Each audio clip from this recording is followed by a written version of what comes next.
Many of us grew up watching popular sports such as basketball or football, but among the lesser watched sports, there's a game that I think is equally entertaining and popular, and that is the sport of soccer.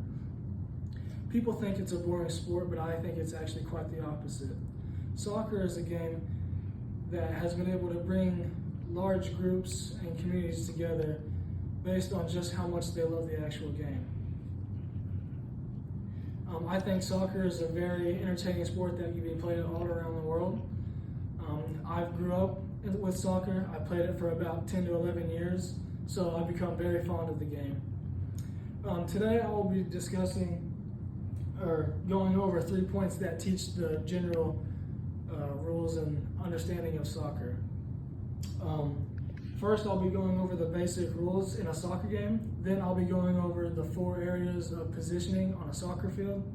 And then lastly, I'll go over how teamwork is the most important aspect in a soccer match. So, key point 1. In soccer, the rules are very simple and easy. First, we have freedom of ball movement. Players can kick the ball anywhere, any direction on the field as long as it's inbounds. Next, we have feet, head, and chest only. You can use those parts of your body to strike or pass the ball. You can't use your hands. Next, we have throw-ins. When a player kicks the ball out of bounds, the other team will get on the out-of-bounds line and throw it in. And last, we have fouls.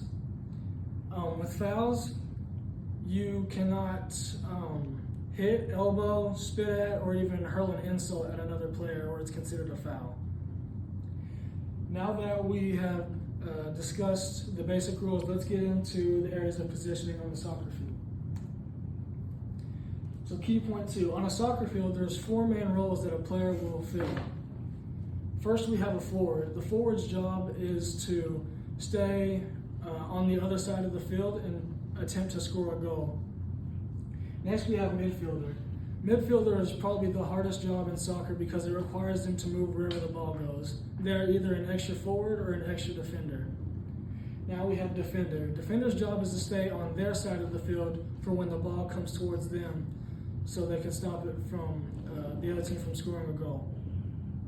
Last but not least, we have goalie. Goalie is arguably one of the hardest and best roles to play in soccer because you are the one who stops all the goals from coming in, so your team is relying on you the most. And that brings us to key point 3. No matter who is playing in a soccer game, teamwork is very vital to winning a game. First, we have communication. You need to communicate with your team in order to win. Coordination. In soccer, just like any other sport, coordination is key. Scoring a goal. In order to score a goal, you do need teamwork and overall performance.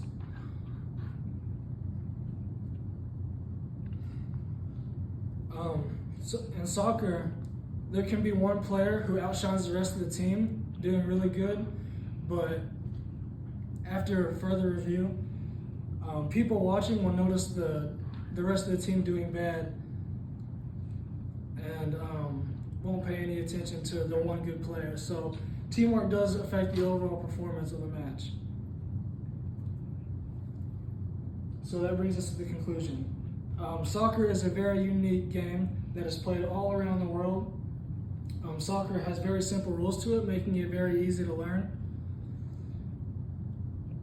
Soccer has 4 main categories for positioning on the soccer field, and soccer is a game that requires teamwork in order to win.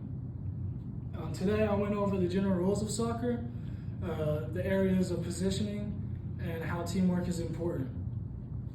Now that you know the basics of soccer, use this new knowledge to teach your friends and family how to play.